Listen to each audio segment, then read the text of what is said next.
Hey, what is up, everybody? This is Stevie Breach coming to you here tonight. It is Wednesday night. I'm going to be doing a special live video with my good buddy Jeremy tonight on the Rock and Knowles channel. Make sure you check that out. It's going to be going up live Wednesday, 5 o'clock Pacific, 8 o'clock Eastern. We're going to be sitting down. Hopefully, it's like a 1-hour discussion about what's going down.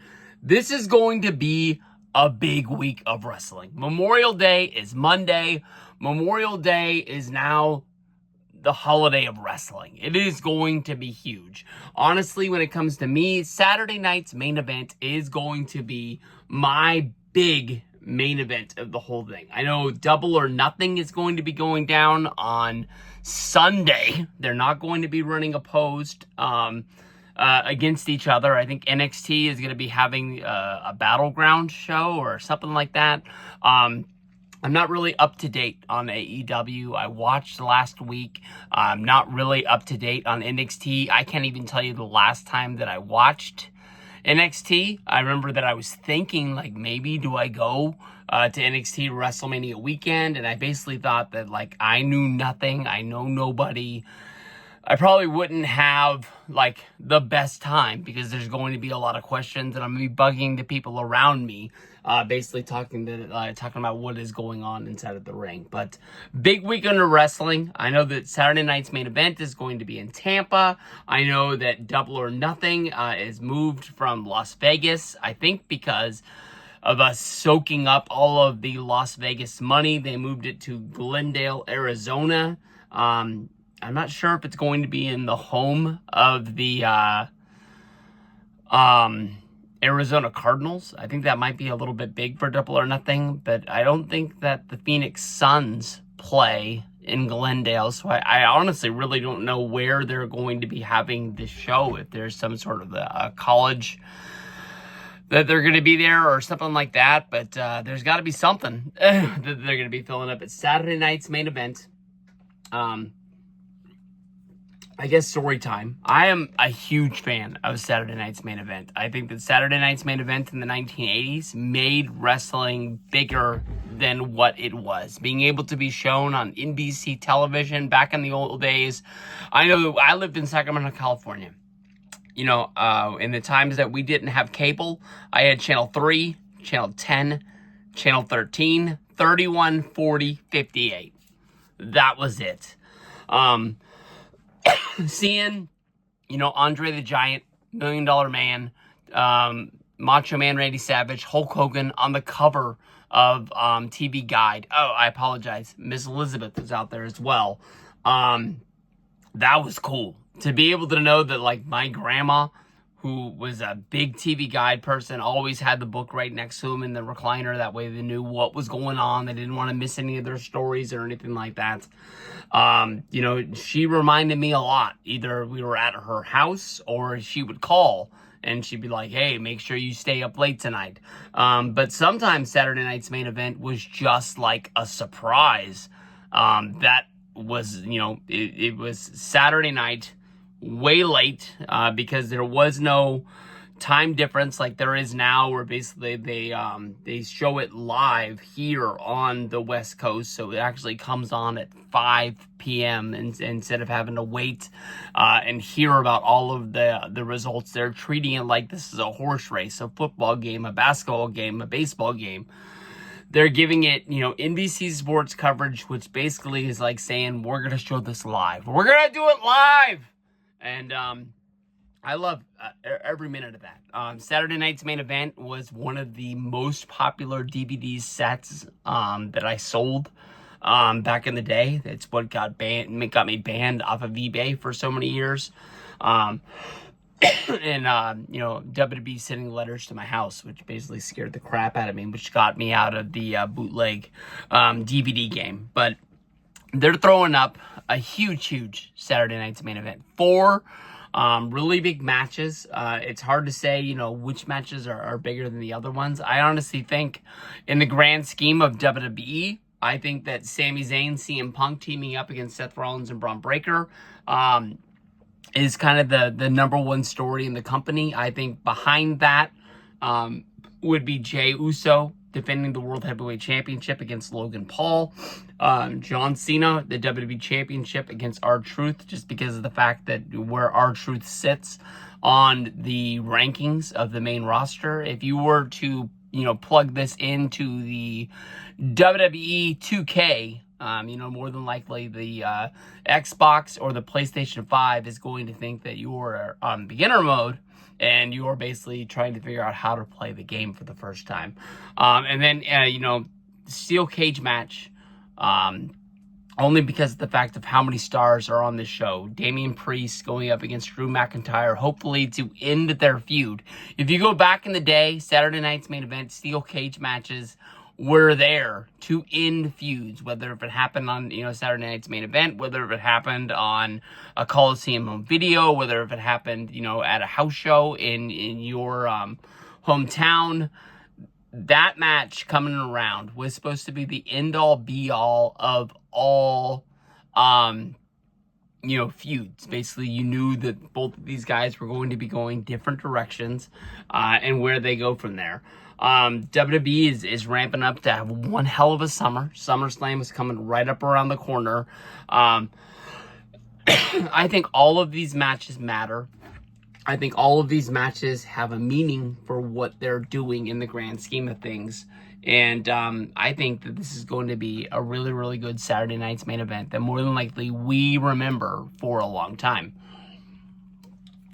In this era of WWE, this is the third Saturday night's main event special. All three of them have had big matches that really mean something. The first one, of course, champion versus champion, Kevin Owens against Cody Rhodes.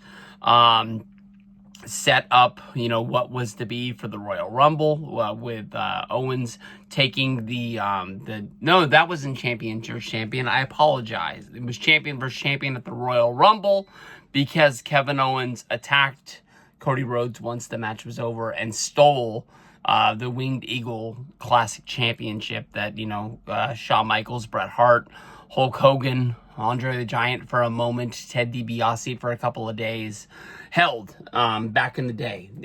Triple H gave it to Cody Rhodes, and basically it was supposed to be like an exclamation point and emphasis on Saturday night's main event being back on NBC and how big of a moment that was. Instead, they set up what it was going to be for the foreseeable future going into the Royal Rumble.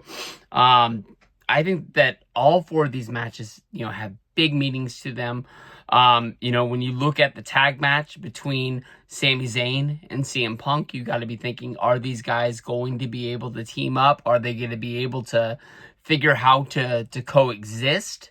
To take out a common solution? I really thought that after the Raw, after WrestleMania, that we were going to be seeing CM Punk and Roman Reigns have to team together, and that would be the story of leading to SummerSlam. Was they both want to beat Braun, they both want to beat Seth Rollins, they both have their reasons leading to Paul Heyman turning on both of them, costing him WrestleMania 41. And the fact that Roman is not in the picture, he's not teaming with CM Punk. That means, what is Sami Zayn here for? Is it because he is that big of a star? And even though I don't really think of him as being a main event guy, he is. Or are they setting up for bigger things down the road? I think that Sami is going to come out of this as the guy who wins Money in the Bank. I really think that, I think he is going to be the guy that wins Money in the Bank, that we are thinking he is doing it for the right reasons.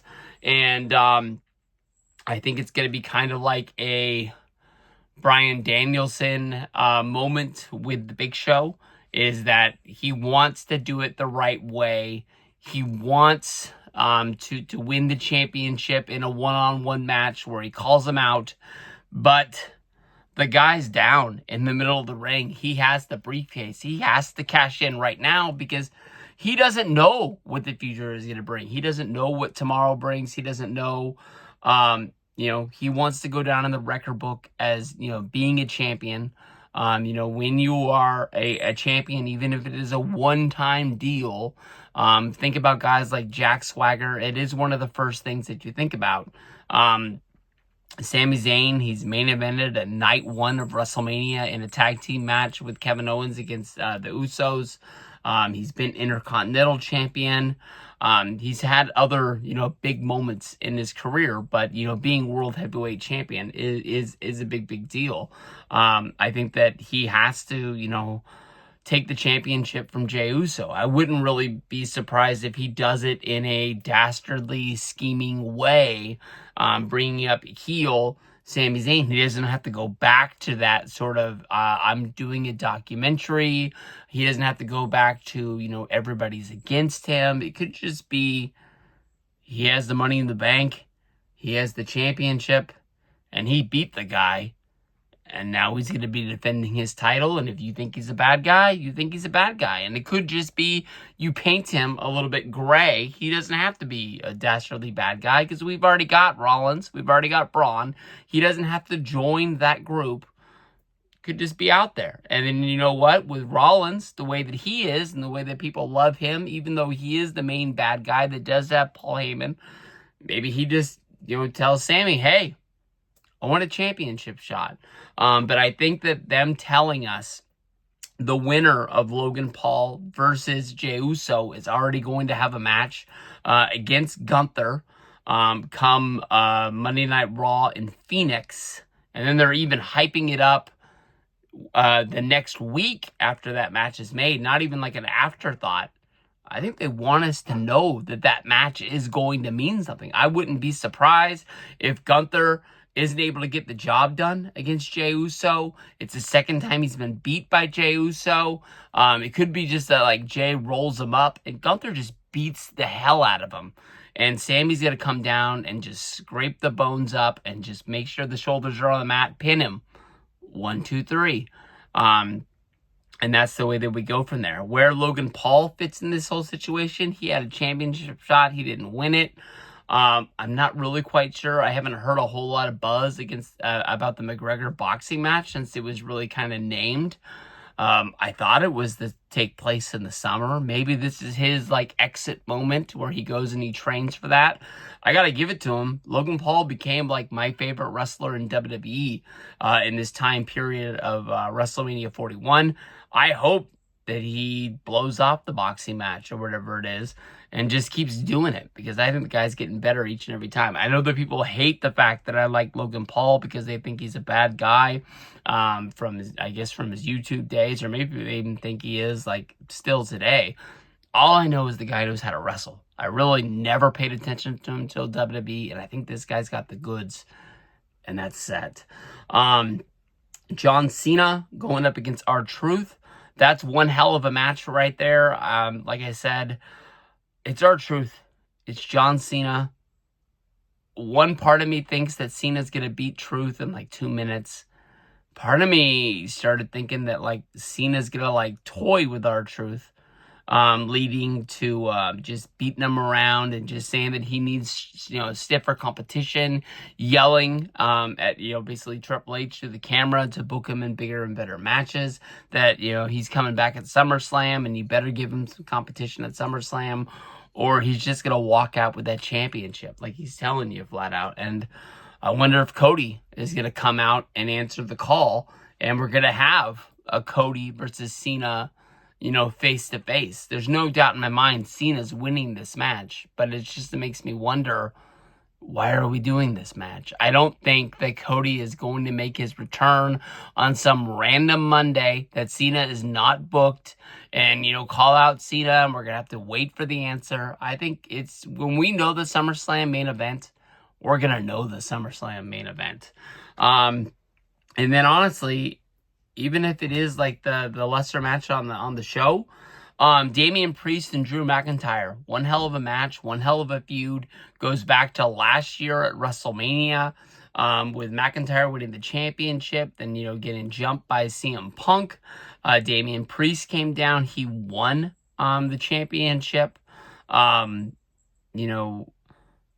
Then you go all the way to WrestleMania 41. These guys have a street fight at WrestleMania. They join into the U.S. Championship 4-way, only for McIntyre and Damian Priest to get laid out. I was really kind of surprised because they said that McIntyre either hit his back or hit his head on the mat, and that he wasn't even 100%. Maybe the fact that it's a steel cage match is going to be a little bit easier of a match for these guys to do. But I'm not sure what direction these guys go. These are main event, main level guys. It seems like both championships are kind of spoken for come SummerSlam time. So I don't see these guys getting elevated to main event matches. Just like, is it like going to be like Damian Priest against Logan Paul at SummerSlam? That match to me, honestly, just doesn't seem like it has anything to it. And it doesn't really excite me, even though I like both of those guys. And Drew's the same thing. Like, I don't know who, or if they're just going to be using him in matches to kind of like emphasize somebody else and make them look bigger than they are. I don't know. They're main event guys. They don't seem like they have a direction to go to, which I guess isn't a bad thing. I would keep them together in a feud, honestly, as long as you could. So, Saturday night's main event. Good times. I'm going to try and catch the end of AEW again tonight. If I had to tell you anything, I think I'm excited for the Cowboy match, but I think he's going to lose. And then, of course, they're doing the, I don't even know what the match is called. The Chaos in the Arena. I apologize, but like the big match that they're going to be doing, just fighting through the whole stadium, whole arena, and just basically doing their form of war games, which is not held inside of a cage. They can beat them up anywhere they want to. The parking lot, the food court, where the ticket takers are. They can do it in the ring if they want to, backstage. I don't know. It's probably going to be a good show. I'm really hoping that AEW can learn from the people that are saying these matches or these pay-per-views are just too damn long. But part of me fears that when AEW cuts their show back, people are going to be like, hey, wait a minute, we're not getting our money's worth. We're used to be getting 6 hours. And people are like, hey, you were complaining you were taking naps during these pay-per-views. So now you got to pick one or the other. So we'll see how it is. So Saturday night's main event, Saturday. Big night. Hope everybody out there has a good Memorial weekend.